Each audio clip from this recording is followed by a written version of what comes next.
அந்த காலத்தில் இருந்த மாந்திரிக ஓலைச்சுவடிகளில் சில விஷயங்கள், அதாவது இந்த பலி, இது நரபலி, இரத்த பலி, இதை பற்றியெல்லாம் சிலது சொல்லப்பட்டிருக்குதுன்னு கேள்விப்பட்டிருக்கேன். அதில் வரும்போது தலைச்சன் குழந்தைகள், அதாவது ஒரு தாயாருக்கு மூத்த மகனாக பிறந்த ஆண் குழந்தையை கொண்டு வந்து கொன்று அதன் மூலமாக சில தைலங்கள், சில மைகள் தயாரிப்பது என்றெல்லாம் நடைமுறையில் இருந்துள்ளதாக அந்த பண்டைய கால நூல்கள் தெரிவிக்கின்றன. பின்னர் வந்த சிலர் புதையல், பிள்ளைவரம், செல்வச் செழிப்பு பெருக என நரபலிக்கான காரணத்தை நீட்சியடையச் செய்தனர். அந்த மாந்திரிகர்களுடைய தவறான வழிகாட்டுதல்கள், அதாவது உனக்கு புதையல் எடுத்து தருகிறேன், உன் குடும்பத்தில் வேறு இந்த மாதிரி சூன்யம் உள்ளது, அதற்கு பலி கொடுத்தால் இதெல்லாம் மாற்றம் வரும், உன் கஷ்டங்கள் தீரும் என்றெல்லாம் பணத்துக்கு ஆசைப்பட்டு தவறாக வழிகாட்டுகிறார்கள். அதன் காரணமாக எங்கேனும் திருடப்பட்ட குழந்தைகளை எடுத்து வந்து அவர்கள் பலி கொடுக்கிறார்கள். இன்றும் பழங்கால கோவில்களின் வெளியே பலிபீடம் இருப்பதை பார்க்க முடியும். அவை அனைத்தும் நரபலிக்காக பயன்படுத்தப்பட்டவை இல்லை என்ற போதிலும் விலங்குகளை பலியிட உபயோகப்படுத்தி இருப்பதற்கு சாத்தியங்கள் உண்டு. பலிபீடம் என்பது வேத காலங்களிலிருந்து ஆகமங்களில் திருக்கோயில்கள் அமைக்கும் பொழுது ஒரு முறையாக கடைபிடித்தாங்க. அது எதுக்கு பண்ணாங்க அப்படின்னு சொன்னால், வேதங்களில் தியாகம் பண்ணுகிறது அப்படிங்கிற ஒரு கான்செப்ட் வச்சுருந்தாங்க. அது பொதுவாக பார்த்தா புராண காலங்களில் இந்த திருக்கோயில்கள் வச்ச பலிபீடங்களில் என்ன செய்தாங்கன்னு சொன்னால், யாகசாலைகள் வளர்க்கும் பொழுதும் யாகங்கள் செய்கின்ற பொழுதும் பலி கொடுக்கறதுன்றது வச்சாங்க. அப்போ பார்த்திங்கன்னா இந்த ஆடு மாடு கோழின்ற மாதிரி சில வகையான ஒரு 23 வகையான விலங்குகள் தான் கொடுக்கப்படலாம் அப்படின்னு சொல்லி சாஸ்திரங்கள் சொல்லப்பட்டிருக்கு. வேதங்கள்லேயோ அதுக்கு பின்னாடி வந்த சாஸ்திரங்களையோ நரபலி கொடுப்பது என்பது தனிப்பட்ட முறையில் ஒரு பெரிய ஒரு அழுத்தமாக சொல்லப்பட்டிருக்கான்னா சொல்லப்படலை. கோடிட்டு இருக்கப்பட்டிருக்கான்னு சொன்னால் அது சந்தேகத்துக்குரியதாகவே இருக்குது. ஆனால் நரபலி வழக்கில் இருந்திருக்கான்னா இருந்திருக்கு. முன்னரே கூறியது போல இது இந்து மதத்தில் மட்டும் நடைபெறும் ஒன்று அல்ல. கருப்பு பூசங்கிறது, அதாவது ஆங்கிலத்தில் பிளாக் மாஸ்ன்னு சொல்லுவாங்க.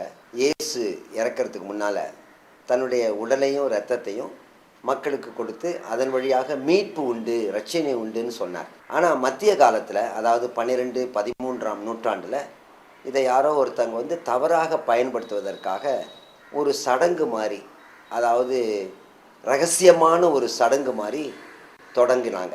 இதில் என்ன அப்ஜெக்ஷனபிள்னா, சில சமயங்களில் நரபலி கூட நடக்குதுன்னு சொல்கிறாங்க. குழந்தைகளை கொல்றது, அதனுடைய இரத்தத்தை வச்சு கிறிஸ்து ரத்தம்னு சொல்லி தவறான முறையில் இந்த சடங்கு நடக்கிறதுனால தான் இதுக்கு கருப்பு மாசுன்னு பேர். இந்த மாதிரி செய்தாக்க ஏதோ ஒரு தெய்வீக சக்தி வரும் அப்படின்னு ஒரு நம்பிக்கை இருக்குது.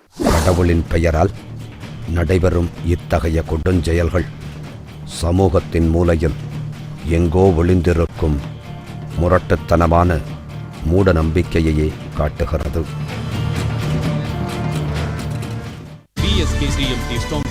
நடந்தது என் ஒரு சிறிய இடைவெளிக்கு பின் தொடரும். Different banking solutions from HSBC, the world's நடந்தது என்ன?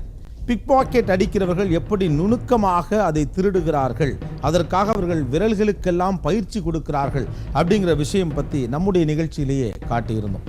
இப்படி நுணுக்கமாக திருடக்கூடிய கை தேர்ந்த திருடர்கள் நிறைய பேர் இங்கு இருக்கிறார்கள். பரபரப்பிற்கு பஞ்சமே இல்லாத நகரம் சென்னை. அதன் அத்துணை பரபரப்பிற்கு மத்தியிலும் பல புதுமைகளை அது புகுத்திக் கொண்டேதான் இருக்கிறது. புதுமைகள் தொடர்ந்து கொண்டே இருக்கும் அந்த மாற்றங்களுக்கு சென்னையின் கருப்பு பக்கமும் விதிவிலக்கல்ல. ஆம், நூதன முறையில் சென்னையில் சமீபகாலமாக திருட்டுகள் அரங்கேறி வருகின்றன. ஆம், ஏதோ ஓர் ஆபத்து, இல்லை பிரச்சனை என்று எந்த ஓர் அதிர்ச்சியான தகவலை கேட்டாலும் மனித மனம் உடனே குழம்பி போகிறது. சில வினாடிகள் யோசிக்க மறுக்கிறது.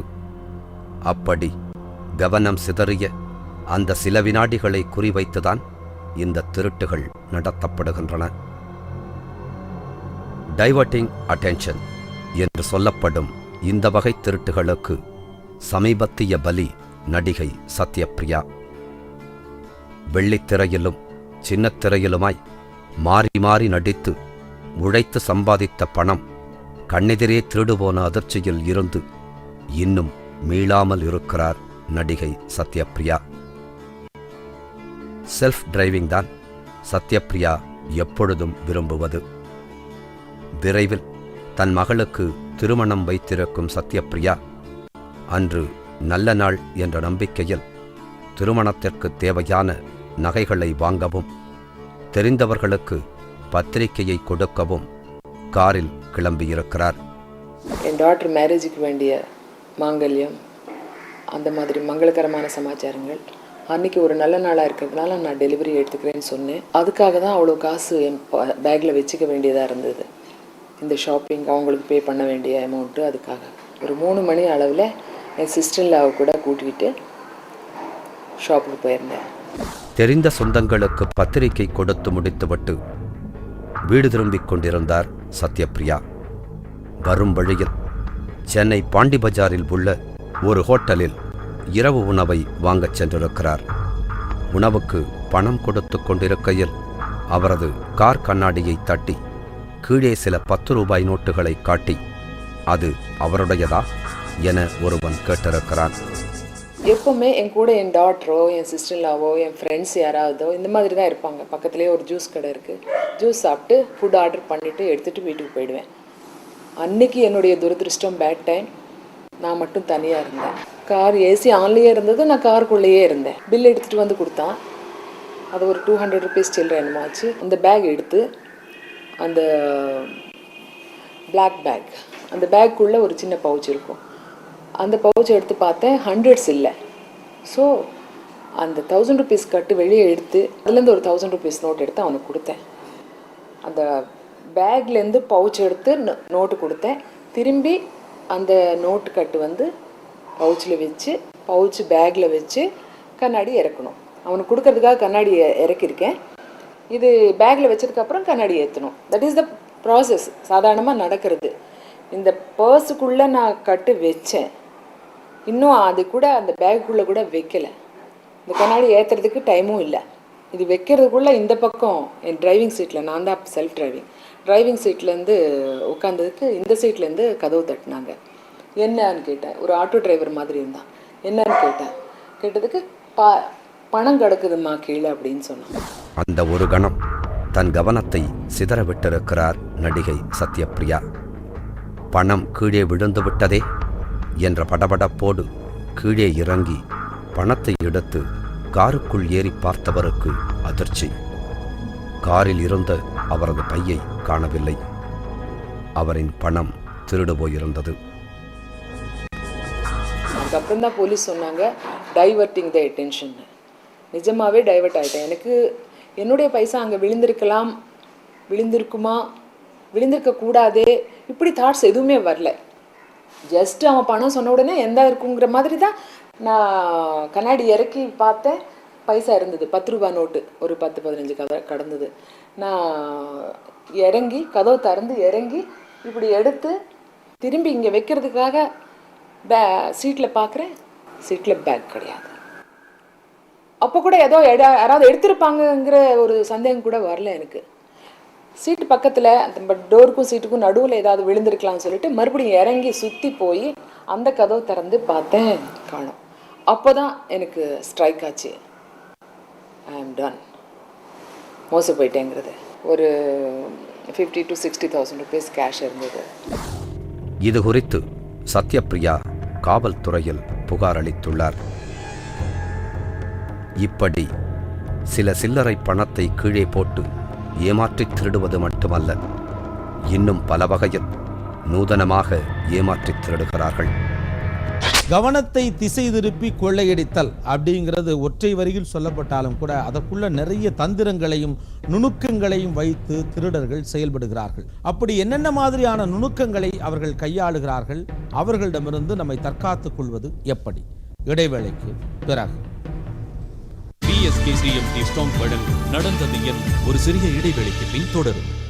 Different banking solutions from HSBC, the world's local bank. எப்படி?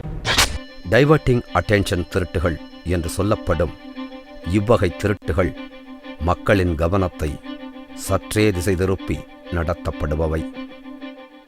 தனிமையில் வருபவர்கள்தான் இவர்களுக்கு முக்கிய இறை. சென்னை, பெங்களூரு போன்ற பெருநகரங்கள்தான் இவர்களின் குறி. அதிலும் டி நகர், பாண்டிபசார் போன்று வங்கிகளும் நகைக்கடைகளும் அதிகம் இருக்கும் இடங்கள்தான் இவர்களின் சந்தை கூடாரம். இத்தகைய திருடர்கள் 2-3 பேராய் கூட்டு சேர்ந்து பலவிதங்களில் நூதனமாக